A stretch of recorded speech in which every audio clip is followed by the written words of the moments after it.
We're live, everybody. Welcome to the We're show. live. This is 2OF Entertainment.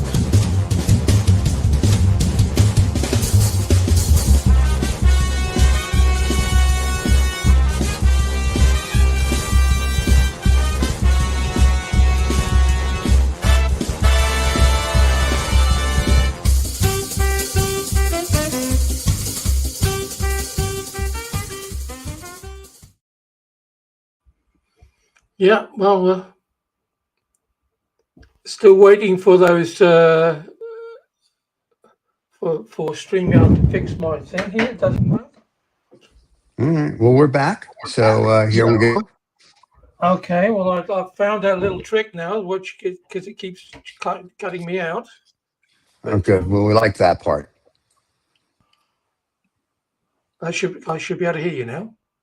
Well, I liked it when you couldn't. Anyway, we're back. Welcome to No Snobs or Knobs, where we tell you the news that nobody else will tell you, and there's a reason for it.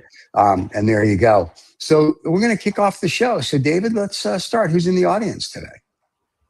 Yeah, well, I just thought before we start off the show that I've been promoted now. I'm ecstatic. I'm now officially the Trump gold dingly dangly supplier, because there's lots of dingly dangly gold stuff going up all over the White House, and we've kind of been involved in dingly dangling because that's it would appear that's what we're good at.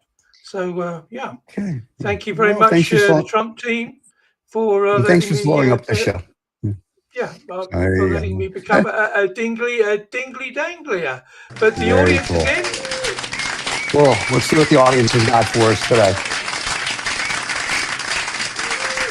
The Naughty Nibblers Club, sinking their teeth into tantalizing experiences. Well, welcome to the show, you naughty nibblers. So there you Yeah, they're already up for it today. Right. Yeah.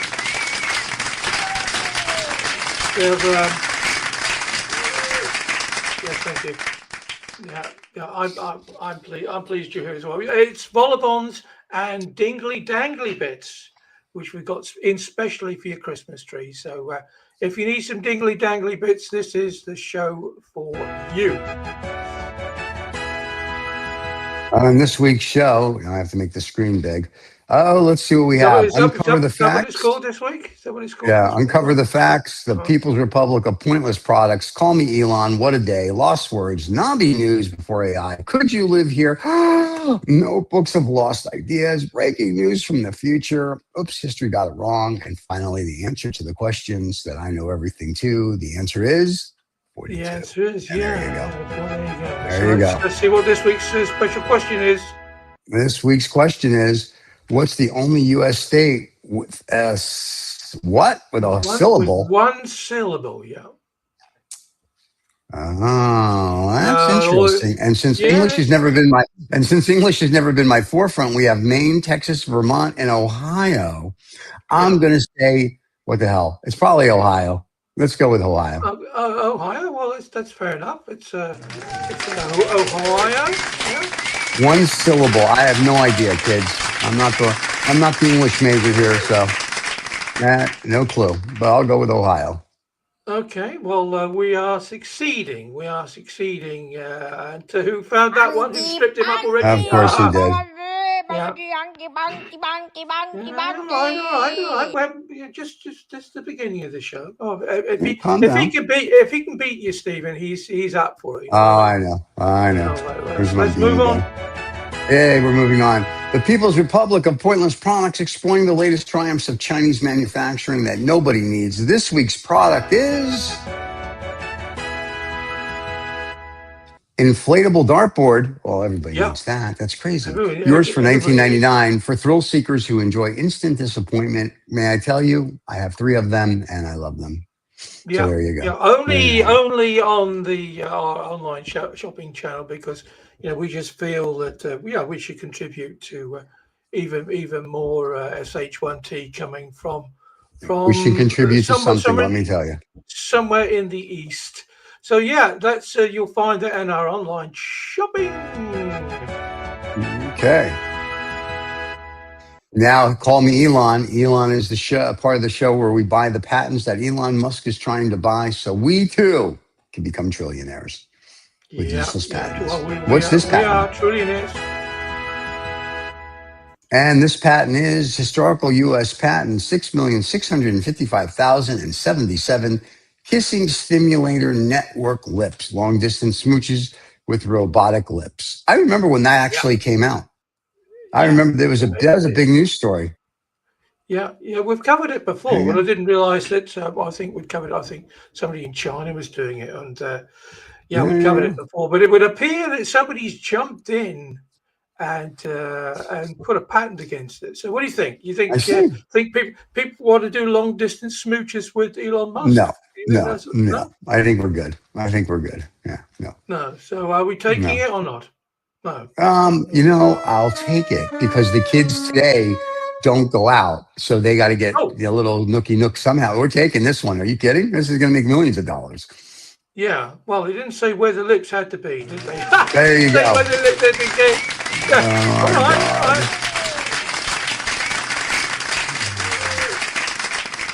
So get your flexible lips There you from go. Only No hear it. Snobs and 2OF, yeah, 2F Entertainment. No snobs or knobs. All yeah, it'll right. be on the You'll be getting kissed and licked. useless.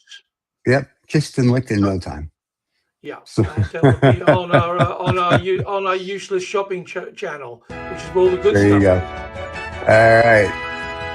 What a day. This day in November 12th, this is what happened. What happened on 1970 of November 12th, exploding whale incident. Somebody had Mexican food. Officials in Florence, Oregon used dynamite to dispose of a 45-foot beached sperm whale. Easy for me to say. The explosion scattered large chunks of whale flesh over a wide area. Or, better known as going to your favorite Mexican restaurant and eating a little too many tacos. There you have it. Yeah, 1970, yeah, the beached whale. the beach Exploding whale. That's too cute. All right. Well, our sincere apologies to the beach whale community. And there you have it. Exploding whale. And I tell you, I've had many girls say to me, "You're an exploding whale," and I go, "Thank you very much." Yeah. Anyway, we may continue. Well, when I was a student, it was like the whole thing was around going green and everything, and saved a whale. Well, we saved a whale, but at a certain point in time, the thing got so big it kind of filled up the bath, and Sure. so we didn't. We couldn't. Did you hear about the gay whale? Did you hear about the gay whale? No, There's I'm a gay about whale. to. I'm sure. I'm sure you're gonna. So the gay whale bit the head off of a submarine and he sucked out all the semen.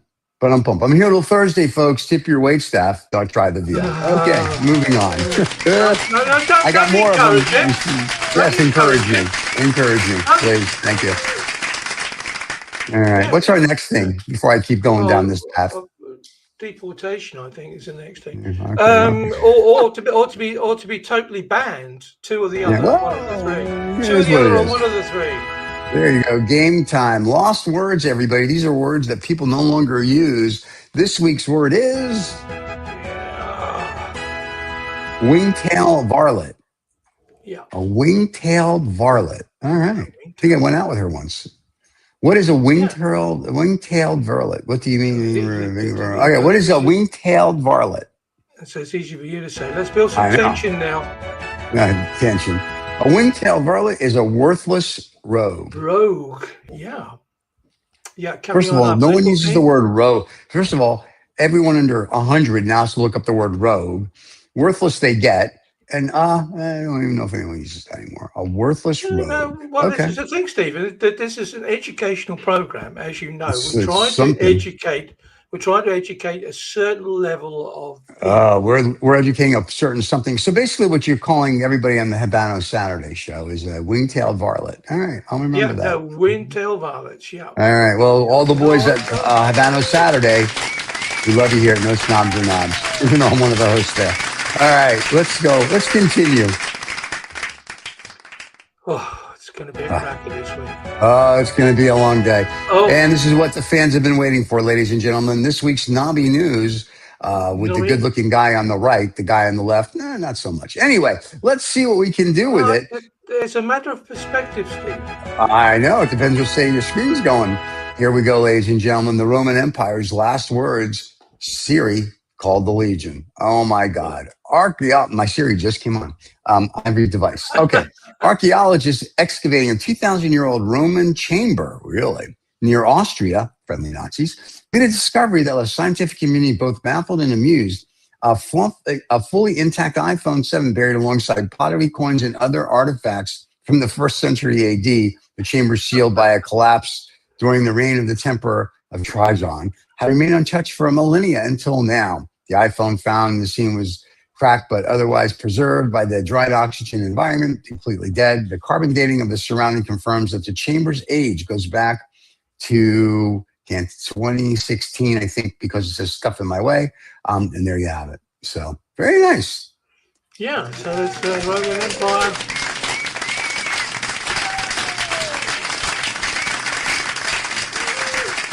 Yeah. Is it a hoax? Is it a hoax? Is it time? No. I think, listen, when I was back in the day, it was beauty. The Caligula stuff going on. You get to run around naked. It was a great time. Yeah. And by the way, nobody uses AD anymore. It's CE for CE for current year. What difference does that make then? Because CE is politically correct. We don't use AD. So why is AD not political? I'm just saying AD is for people that are living in the past. For the 1800s, CE is for the modern hip people like me. Anyway, let's keep going. Well, just trying to help you out. How does that make me feel? Yeah, exactly. First of all, Stephen, if anybody's going to preach about being woke, it's not you. You think? Second of all, you're mistaking me for someone that cares. Anyway, no, that's true. I am not woke. CE is actually correct. No one uses AD anymore. Well, I've just used it, Stephen. I know, but it's wrong. I'm telling you. I couldn't give a monkeys, to be totally honest. Oh, So there you go. We apologize. We apologize. You're upset, really? Yes. Then the show can end now, folks. I've done my job. Have a nice day. No. Okay, number 2. The lion in Ireland, actually a well-groomed dog. Oh, yeah. In late October, obviously. In late October and early November, a video footage circulated on social media that appeared to be a large lion creature roaming through the woods in the countryside of Ireland. Yeah. The police force investigated concluded that the animal was not a big wild cat, but a friendly brown golden Newfoundland named Moose, of course it was, or Mouse, depending on how you look at it, whose naturally groomed, shaved body makes him trimmed, blah, blah, blah, looks like a lion in appearance. Good for the dog. Good for the dog. Good for the dog. Good for the dog, people. We got a dog. Oh, you got to love the dog. Yeah, you've also got to love people who went absolutely ballistic when they thought, oh, my God, there's a lion in Ireland. I mean, the only lions that are in Ireland, I think, are lion bars lying in the candy store. But other than that, lions, come on. I mean, really? I mean, why would you get upset about it? Anyway, let's move on. Number 3. Oh, it's Ireland. They thought they saw a leprechaun. That's why. All right, let's see what do we have. Number 3, AI's first policy proposal replaces teachers with holograms. Of course it does. In a move that left both technicians and traditionals scratching their balls or their heads, which is the same thing. In a small town in Cheyenne, Washington, of course it was. Dick Cheney died, everybody. Sorry. Anyway, it was a global move of headlines by electing an AI chatbot named Logic First to its local school board. I'm all for this. The bot, designated to analyze data, proposed evidence-based educational policies, won 52% of the vote, while Dick Cheney won 75% of the vote after his death, defeating 2 human candidates in the campaign slogan, no bias, no breaks, just better schools. On voting day, the last-minute legal challenge argued that Logic First couldn't legally hold office since it lacked polls, it's like most of the people that are on that board, a social security number, once again, or the ability to attend meetings in person, and court ruled in favor of the bot, citing Wyoming's loose definition of personhood in local governance. Well, congratulations to AI finally taking over the world. So happy. Yay. Yeah. AI takes over the world. Yes, it's now, Anybody would think that all you lot are AI, but that's another story. There is quite an extended story, this one. It would appear that people that were candidates that were extremely miffed about, and some of them had been like on the board. I would vote for that. Yeah, exactly. And then people just thought, well, what you did before was a load of bollocks, and we just have a machine in and do it all for us. So there you go. I like it. I'm good with it. Congratulations, AI is finally taking over the world, as we've predicted on the show. Number 4, kids, beat and repeat. I'm liking the way this person's thinking. Welcome to Hilgo's House of Pain, story number 4. Mention the show, get a 10% discount. Beat and repeat, German farmer tries to board express with sheep. This is going to be good, man.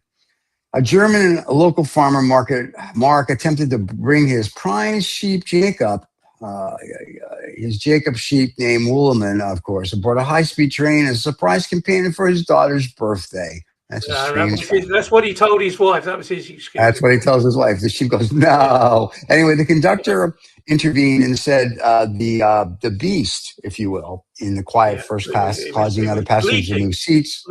I got that. Causing passengers to move seats and the train to be delayed briefly while the staff arranged offload at the next station.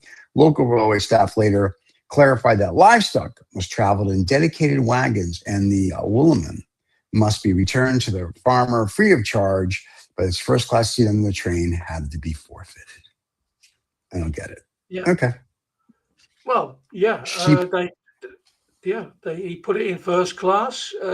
People in first class were not amused by this particular farmer who, obviously said, yeah, of course, I'll bring it back for my daughter's birthday. Wouldn't you? And the funny part is he doesn't have a daughter. So there you go. Yeah. And strangely enough, he's got rather large-sized Wellington boots, which they... There you go. There you go. Tell me are very useful. There you go. I heard that. Yeah. All right, kids, let's see what else we have. Number 5. Number 5, Crocodile Dundee 2.0 hotel pool, newest uninvited VIP at a Sheraton. Well, of course, it's a Sheraton, not a Four Seasons or a Ritz-Carlton or an Ornament Manor. Or a Trump. All right, well, calm down. Let's not get carried away. At the Sheraton Place Resort in Port Douglas, Australia. Good day, Nate. Barely batted an eye with a young crocodile to take a dip in the luxury pool hotel. Very nice. I must be an old person that didn't put enough suntan lotion on. The unexpected visitor, later dubbed Frank, of course, by locals, hung at the bottom of the pool.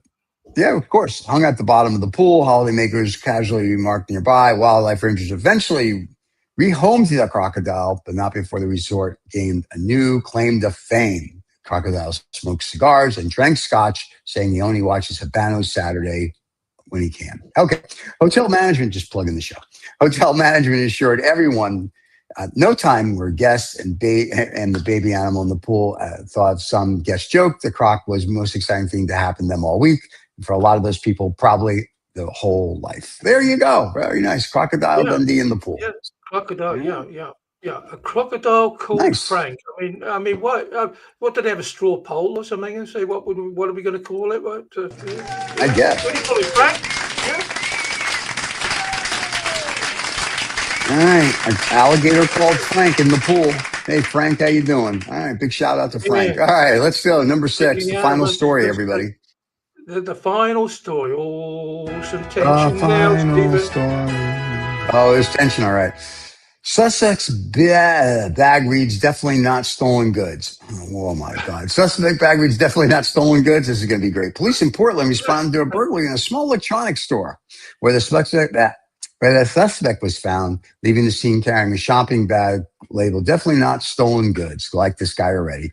When confronted, he's a Polish man. Yes, he is. We're going to leave his name out. Admitted the bag was claimed that just the borrowed for convenience, handed over the loot inside. The label on the bag became the star of the case. Officer joked, if it said definitely not stolen, we're going to look. Of course they are. The video of the bag reading in the press release went viral across Portland and then Europe.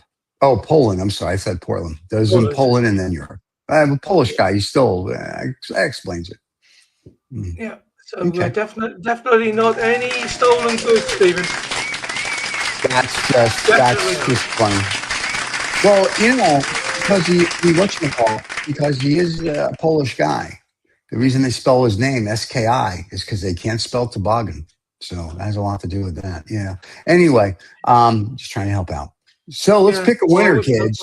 I wish you wouldn't, but there you go. All right. They got the Roman Empire with the iPhone. We got the lion that's a dog. We got the AI first that wins the teachers. We got the sheep. Yeah, we bet we do. We got Crocodile Dundee called Frank in Australia. And we have a bag that was definitely not stolen loot. We can't really give it to that guy because he is Polish. So that goes off. So I think we're going to go with the time-traveling Roman Empire, 2,000 years. There you go. That is your story of the week, kids. And newsroom, put your hand up for that one. All right, calm down there. Two this week. Two this week. Yes, two. Yeah. Let me see, where's my... Here we go. Hold on. I was just going to say, I wouldn't bother Stephen. He's got a bulletproof vest on. I hate when that happens. Okay. Yeah, all right. I know. Let's. He's all all kitted out this week. I bet he is. All right, kids. What do we have before AI? These are jobs that people had before AI. Let's see what happens. A sin counter. A sin counter was the guy who stood in the bedroom while you did your wife and told you every sin you committed. Well, that's a lot to be said for that. I'm sure there is. And that was my old job. And I loved it. Especially when the husband wasn't home. All right, bump. What do we hear? What is the sin counter definition? The sin counter is a person who wants confessions in the medieval churches. Yeah, pretty much what I said. All right, there you go. Yeah. So what he would do is that people would come in and sometimes they'd come out.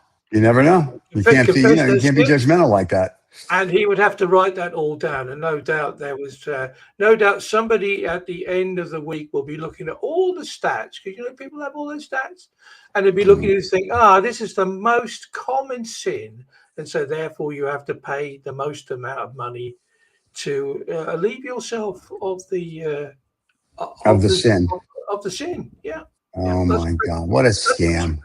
That's what I think. Anyway, who knows? Could you live here? This is where David and I are going to go when the Discovery Channel finally sends us on our worldwide tour of places that we say, could you live here? This week, we're going to go live at Anus Island. Okie doke. I got to read this. Anus Island, an island in somewhere Regency of Papua province of Indonesia. Nestled in the heart of Papaya, Anus Island is a tranquil retreat for travelers looking to escape the hustle and the everyday busy life. Instead of going to Key West, they go to Anus Island, where every bar stool holds 4 people. There you go. So Anus Island. So you can say we go to, the first place we'll go to when Discovery send, the travel docs to us, is we'll just see how they react to that. So thank you so much. We'd like to do our first filming on Anus Island, and just see, how these corporate executives will react to that, Stephen. Because well, here you go. Anus Island. This is what it's famous for. Anus Island is famous for anuses and world-class diving. It's a must site for anyone interested in exploring beneath the surface. Known for its incredible visibility, abundant marine life, the area is home to vibrant coral gardens, exotic fish, and even remnants of World War II shipwrecks, as well as anuses. Nice. There you go. If you want to go to Papua New Guinea, Anus Island, you feel free to go. Tell them we sent you. It's northern Papua New Guinea, just so you're aware. It is the 5th largest island in the Papua New Guinea with an area of 2,100 square meters or kilometers. I'm sorry. Don't pump it up too, too much, Stephen. And the population is... Wait, the population is 5,800. People actually live in Anus Island. Who knew? Yeah. All right. Well, don't pump it up too much, because what we want them to do is just think, well, we're going somewhere silly, and not to know that we're going to this paradise island with crystal clear water where you can swim and snorkel and look at tropical fish all day. But there you go. Who knows? Well, you too can go to Anus Island. Now remember, if you go to Anus Island, Well, then you heard it here first. Okay, next. Unbelievable. Oh, don't know about The that. Notebook of Lost Ideas exclusively on No Snobs or Knobs. These are ideas that nobody remembers, nobody cares about, but we're going to tell you about them anyway. This week's is the portable black hole. I have so many comments. I'm not going to say any of them. Well, I thought that might be useful if we went to Anus Island. Yes, I'm sure it would be. Scientists test the single-use portable black hole idea for household junk, but experts say don't expect to find it back. I'm sure many men and women would want to get rid of their significant others with the portable black hole. So there you go. I think that's an absolute winner, that one. Yep. I knew a girl in university that had a portable black hole too. Yeah.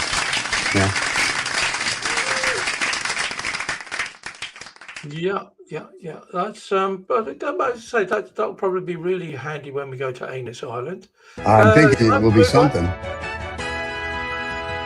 All right, kids, we have breaking news from the future. Let's see what we have in the year. In the year 2035, the Oxford Dictionary has removed the word sorry, calling it redundant in modern politics. That's cute. I like it. Yeah. I like it a lot.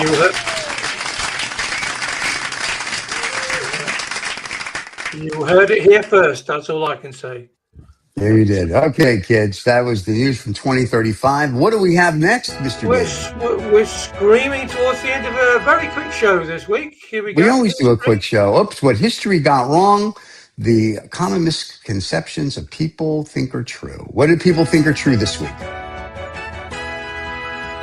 Carrots equals night vision and superpowers, we say. Not unless you're a cartoon rabbit. Well, Superman eats them. So if Superman eats them, you eat them. There you have it. Just saying. It may well be one of those urban myths, but probably it was reported to have been something that they did in the Second World War, certainly in the UK. Allegedly, as I say, could be an urban myth, but they wanted people to transplant all their flower gardens, of which the UK is famous for, into vegetable patches. And then they said, well, yeah, you should be, putting lots of carrots in, lots of potatoes, right. And the subtext to that was, yeah, if you eat lots of carrots, then it'll make you give you great night vision, so you can become a great fighter pilot, so you can shoot down gems at night. Oh, wow, sure. Yeah, well, like an urban myth probably, but it made me laugh. There you go. All right. Well, thank you for that, everybody. Let's see what's the line. What do we have next? The answer to the question, is the only state that just has one syllable? I said Ohio. You had Texas, Vermont, and Maine. Which one is correct? It is Maine. Congratulations for me for not knowing how to spell, read, or write. Congratulations. Yeah, Maine is the only U.S. state with one syllable. Yeah. That was a difficult one. It took me at least a week, and I still didn't understand it. But I thought, well, if I can't understand it, you won't be able to understand it. And that's what the news team wants. Yeah. Very good. Congratulations, ladies and gentlemen. You got me again. Very nice. The only U.S. state with one syllable is Maine. And they only have one resident, so it goes well. So there you have it. All right. And that's it, kids. We are done. The Naughty Nibblers Club. Thanks for coming in. They sink their teeth into tantalizing experiences. And if you like the show, don't forget to subscribe and like. You can catch us wherever you get your podcasts. You can catch us also here on YouTube. And what the funny part about it is, the podcast does much better than the live show. Just so we're clear. Yeah. Last week, over 8,000 people. Obviously, we're not clear. Obviously, we're not clear. I'm not. Well, apparently, over 8,000 people last week had no life, and they listened to the podcast, and like 50 watched the YouTube channel. So I think that's always funny when I see that. It just strikes me as funny. I'm funny like, haha. There you go. Well, I'm glad I put all this effort into visual jokes then, but there you go. Thank God for that. So, well, kids, that's another exciting show. We will be back. Are we back next week, or when are you going on your holiday? What's next week? I don't know. I'm asking you. Next week. Yeah. I think I'm sort of 3/4 of the way through the production for some stuff for next week. Yeah, that's fine. So wait. So when do you go on holiday, so the fans know, so they don't cry and be disappointed? Well, not next week. Anyway. Okay, so it's the week after. Also, I don't think that that's the case either. Yeah, the All week right. after week after might be a bit tight, but we'll see. That's okay. And just to let everybody know, the week of Thanksgiving, on the Friday after Yes. Thanksgiving, for the fans of the Lost Dollar Business Club, the original crew will be back for a reunion show. So if you've missed the Lost Dollar Business Club and you want to see all the boys, they will be back. I don't know, and they'll be back live with a rebroadcast later in the week. What is that for? What the hell is your problem? I think the reaction from the newsroom here. Screw the newsroom there.